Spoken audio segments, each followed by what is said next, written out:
Good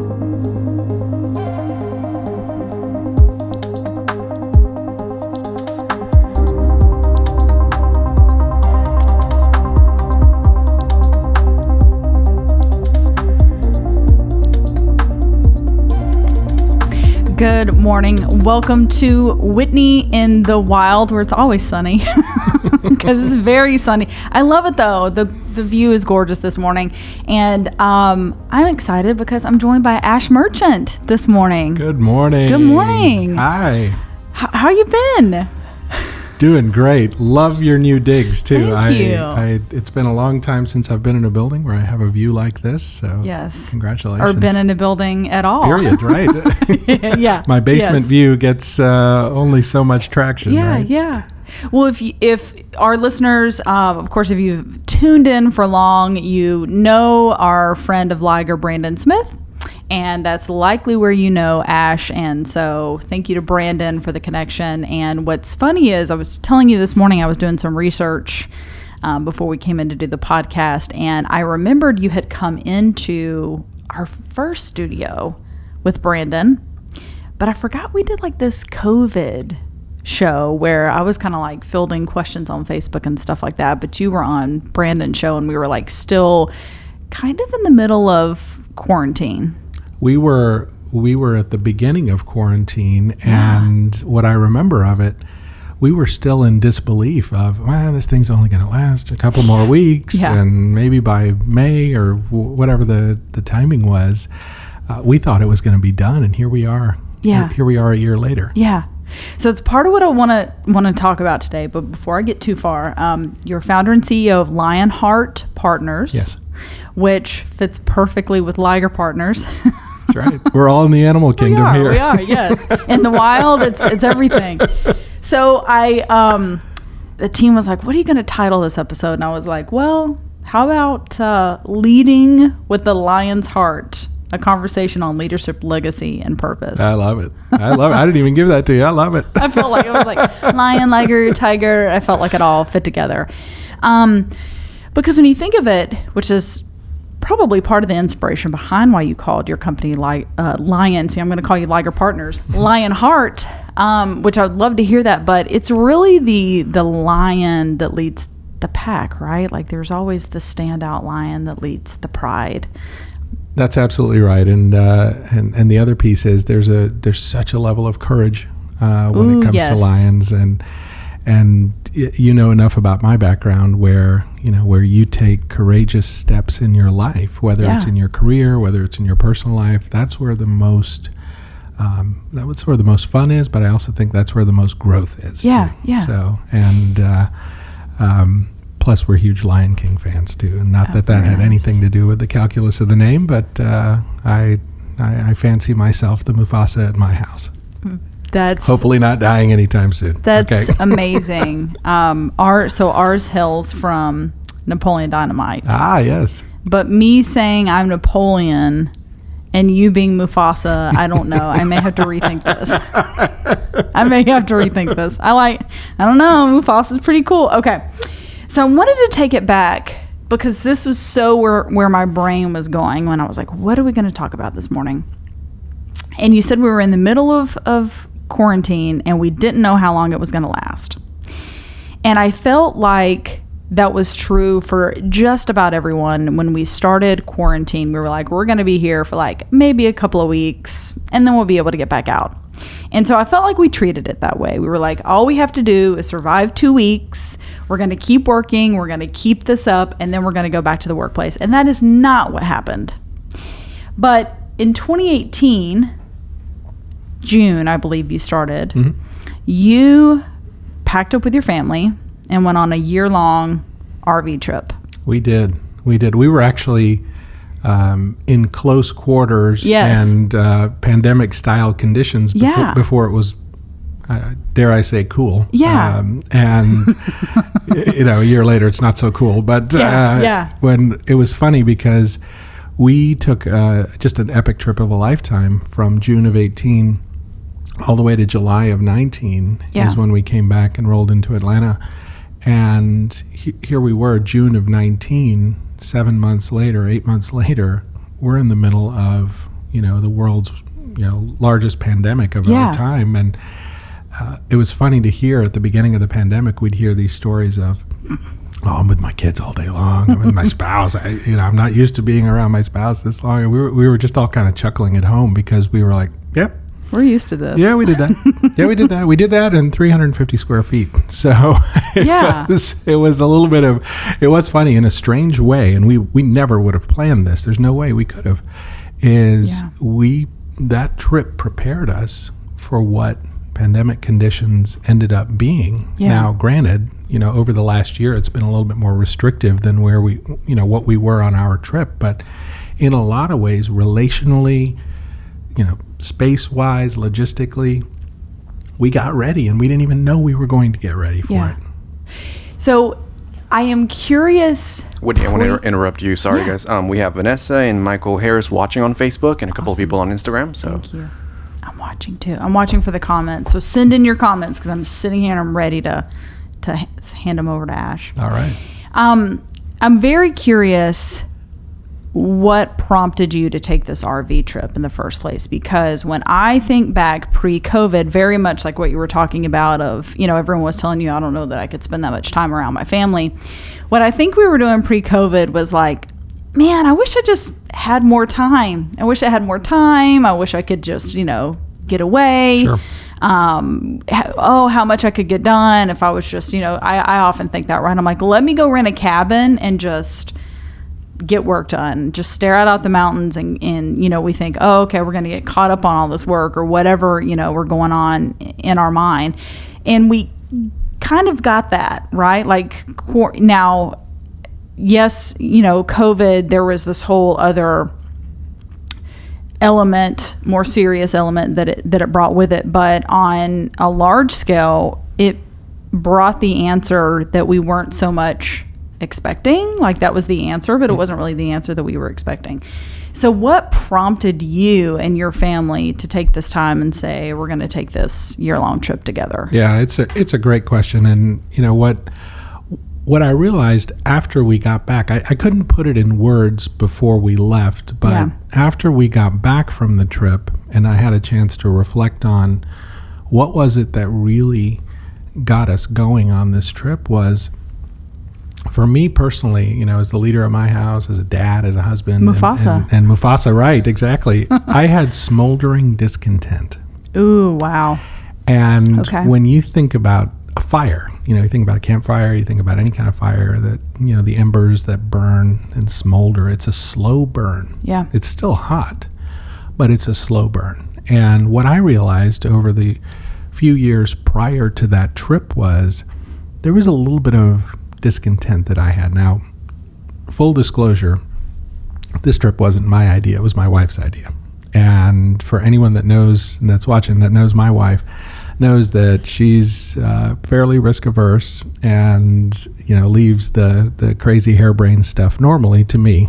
This is interesting. I'm seeing some similarities in our work up here. That's me. Isaac's big idea, and I'm like, let's think about this. Yeah, sure. And it's funny because one of the most common questions that I get is, how did you convince your wife to go on this trip? I said, I don't have to convince my wife. Nice. She actually had to work me over a little bit. And what was funny was she brought up the idea to me a few years ago, and I was working for a Fortune 250 company, and I had a great career.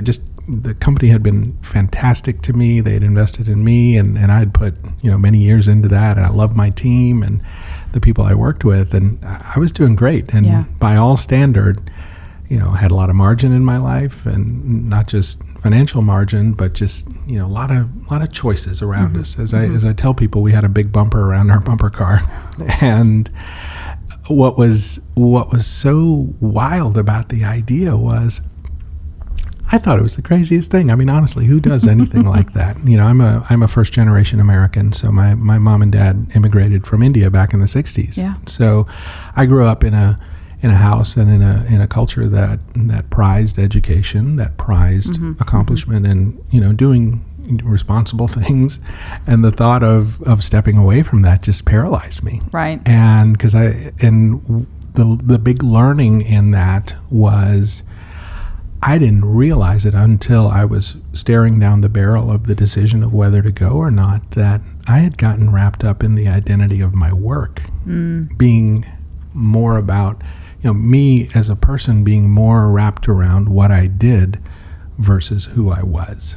And Wow. and that began the journey of, boy, what if, when you start thinking out loud and you start, really wondering what your life is going to be like. This was a multi-year journey that we took, and ultimately and thankfully we ended up pulling the trigger on a trip like this. But I will tell you, it wasn't without its twists and turns of, second guessing and doubting myself as a professional, as a, I turned 50 last year, and this idea of, am I going to be employable? Am I going to be relevant? Am I going to just almost the toxic self-doubt that people have when faced with big decisions? I ran through the gamut of all of it, and I will tell you, looking back on it, I can now look back on it with some great perspective and say, man, why didn't we do that sooner? And yet I also know that we took that trip the year we needed to take that trip. Nice. Wow. So that had me thinking, because I kind of thought, okay, if Isaac and I took an RV trip with our 2 dogs, for a year, what would I do? And then, so my first thought was I started going through all the books that I feel like I just read, right? Sure, let's drive out to the Grand Canyon and just put a blanket down. I'll just sit here and read all day. But I still go back to quarantine, and I hear myself saying that, this is, the unprecedented is the word everyone keeps using. Yeah. We're never going to get this again. You should really pace yourself, because after that 2 weeks passed and we were still in the same spot, it's okay, we're going to be here for a little bit. This is a marathon. This is not a sprint. And so pacing yourself through, yes, one day bled into the other, where you're getting up or you're going to bed and you don't know what day it is and you're working the whole time, where it became really difficult to pause and take those breaks. And the next thing you know, we've blended into exactly what you just said of our work. And I feel like it had, where it could have been a time of reset. And I think some people did that. I think most of us didn't. And so now we're finding ourselves, just as you described, or even more wrapped up into our work. So taking your time, your trip in the RV with your family, Ash, how can we apply what you learned in that year to now, as we're starting to officially come out of quarantine and go back into the workplace, and possibly try to add more boundaries in, or if we created any in quarantine, how can we keep them? What does that, almost like rediscovering our post-quarantine self, look like? No, that's a great question. I'll share an example of what happened to us at the beginning of our trip. We were so used to having such a high-paced life, a fast-paced life at home, prior to the trip. And, we'd have sports, we'd have activities, we'd have our own, social commitments, just all of the things that wrap up in a young family's life. And what we ended up doing, mistakenly, was the first part of our trip, we were on an aggressive clip of long bucket list, gotta be in this many places in this many days, and we found ourselves chasing.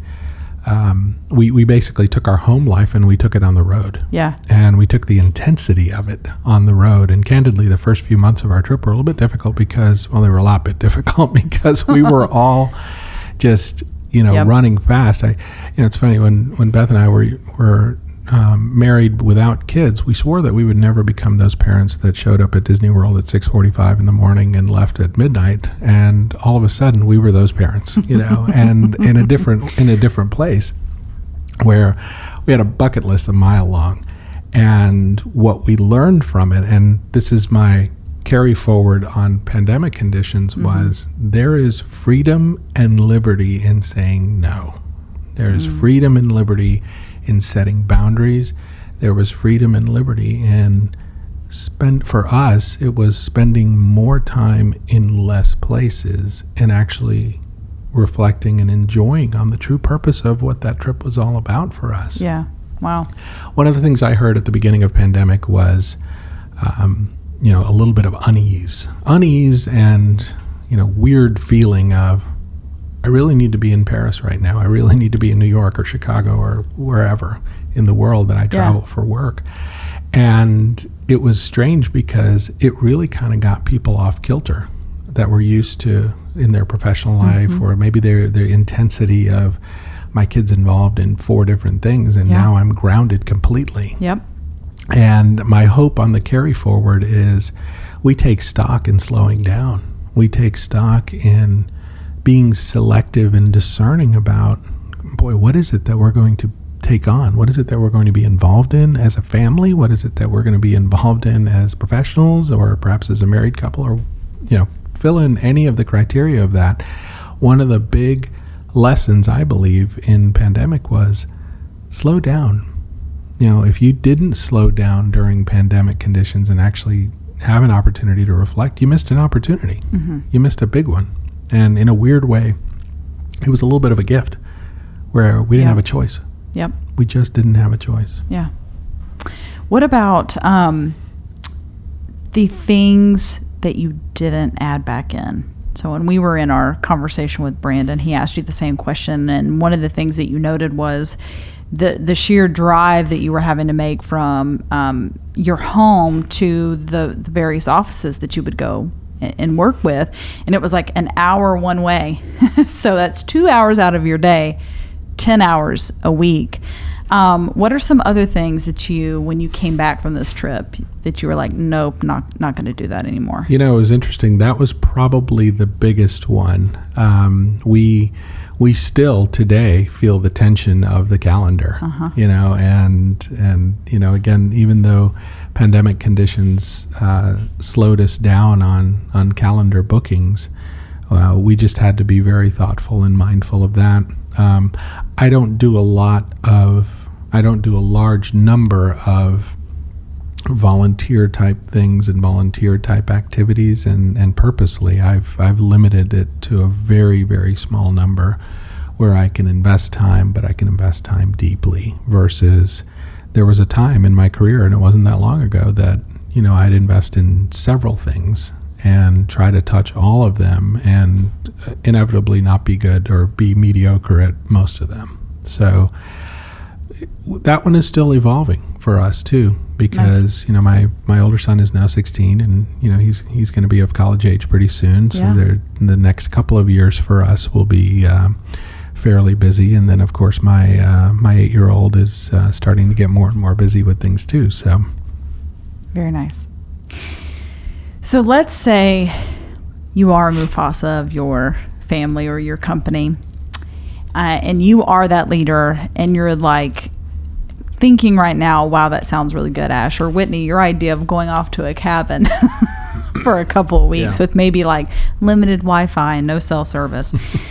What if we can't do that? What if we're in a place where we feel like we can't get away? What are some things that leader can do to create some of those same moments, or that that space on the calendar, just so they can experience essentially that reset that they need to clear the mind and view things from a different perspective? It's going to depend on the leader and the type of organization that they're a part of. Now, I'll tell you that I've heard stories of, I've got one of my favorite CEOs runs a company that's out of Nashville, and recently, in the last several weeks anyway, he went into everybody's calendar. Now they've got probably 25 or 30 people over there. He literally went into everybody's calendar and he blocked a day and said, this is your mental health day.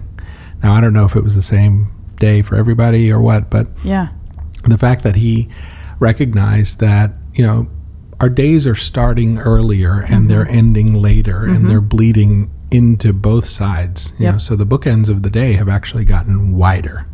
And what a lot of people don't realize, and it was interesting at the beginning of pandemic, there was just this almost a glib attitude of, well, yeah, but we're just switching now, working from home. Well, That's not true. Yep. It never was true. Yep. What ended up happening was we switched the physical location of our work, but the work started earlier and it ended later, and it started bleeding. We started doing life at home. It wasn't work from home. It was life from home. And that started a pattern of most companies, if you were to talk to them about whether they worked more or less during the pandemic, the majority of them are going to tell you they worked more. Right. They worked more because they could. And the bookends got wider, and we lost a little bit of boundaries, in that regard. So I think for leaders today, one of the things that is their responsibility is to create environments for people to have that kind of safety where they can say, you know what, I need this time. I've got to use this time. What's interesting about what's happening right now is video conferencing and Zoom and WebEx and Teams and whatever the technology that you use has created a level of grace for people during calls. I mean, I was on a client call a few weeks ago. It's a major head of HR of a company here in Atlanta. Her dog jumps in her lap during the call, and she had a beautiful green screen up and wonderful image, and all of a sudden I see this tail wagging, in the background, and we both cracked up because, it wasn't that long ago that kind of behavior would be just so undignified, or, you would just be a bit put out by that, and again, it kind of tells you what we were getting all jacked up about back then. It's like, all right, really? Well, that's my dog. She could be asleep, and as soon as I got on Zoom, she's barking. It's like she thought someone else was in the room. I'm like, really? You've been asleep for 3 hours? Honestly, and so I was getting ready for speaking at an event a couple months ago, and during our dress rehearsal the night before, the gentleman who runs the association where we were speaking, we're doing the run of show and we're going through the slides, and he's got grandkids running in the back because he was the only one at home, and literally his grandchild is wanting to have a lemonade during our rehearsal while of course during fantastic. My portion of it, which I couldn't help but laugh. This is where we are, but I think there's a human element to this. There's a humanness that we've got to be able to give people a little more freedom around. Companies that are saying, hey, it's going to be back to the way we used to be. We're going to have people in the office 5 days a week, and it's going to be up. I think long term for them is going to put tremendous pressure on their ability to retain talent. Big or small. And that makes me think of the legacy part of this, right? Like, this is an opportune moment to either make or break the legacy you live as a leader, because I don't really know any leaders that have ever had to do this before. Sure. Where we navigated going into it, through it, and then coming out of it. What are some other changes that you see in the workplace that I feel like the leader has to initiate all these, right? Like, again, to your point of, taking that mental health day or coming in versus having some days that you're still working from home. I really feel like the leader has to set that precedence. If the leader comes back in and says, okay, we're back in the office, we're going to do just like you said, this, that, and the other, they're the ones who have came in and kind of orchestrated what everyone else has to do around them. I mean, follow the leader because that's what everybody does.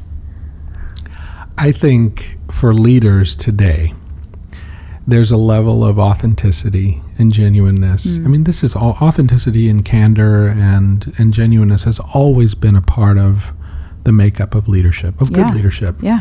I think what we carry forward from this point, really post-pandemic and really re-entry period, is if leaders are able to continue down the road. I mean, this pandemic forced everyone to have a level of authenticity and almost really vulnerability around, man, this is such an ambiguous situation right now.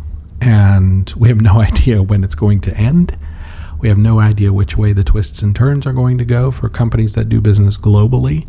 they are also under the pressure of, are we even going to be able to get in and out of the countries that we operate in? So I think having the carry forward around candor and around authenticity and around just being real with your people, I think that's going to be important. I think the other piece is really encouraging and motivating and inspiring people to deal with ambiguity. This had such a strange and profound impact on global business and the global marketplace and just life in general, where people, the overused word over the last year was pivot. We were pivoting every day. We were pivoting multiple times a day. And because we just didn't know. We had no idea. And to a degree, there was some decision fatigue around that. But I do think that, when it comes to legacy, a lot of times people use that word and they use it in two contexts: after someone has died, or when somebody has retired or moved on, whether they are a athlete or a professional or a, teacher that's retired. You speak of legacy almost as a going off into the sunset or remembering someone's life. And I'm a big believer that legacy can be for the gig employee. Legacy can be for the millennial. Legacy can be for Gen Xers like me. I love that. Yeah. When you think about legacy, you're basically establishing what is it that you want people to carry forward themselves. People that look at legacy in a very inward way, that say, it's all about me and it's all about, what stamp am I going to have? They're missing the point on legacy. Legacy is about setting foundations for future generations to replicate and emulate, that's of value, that's of purpose, that's of, carrying the vision. When we talk about Mother Teresa, when we talk about Martin Luther King Jr., when we talk about Hank Aaron, we talk about all of these folks that it wasn't their accolades that mattered necessarily. It was the journey in which they took everybody on of how they ultimately left their legacy. One of my favorite stories that I share with folks is about Milton Hershey, so founder of the Hershey Chocolate Company. Thank goodness for him. Yeah, no kidding, right? I mean, there is no s'more without a Hershey bar. Yes. And for those of you that are non-Hershey fans, I'm sorry, you're missing out. You can turn this podcast off right now.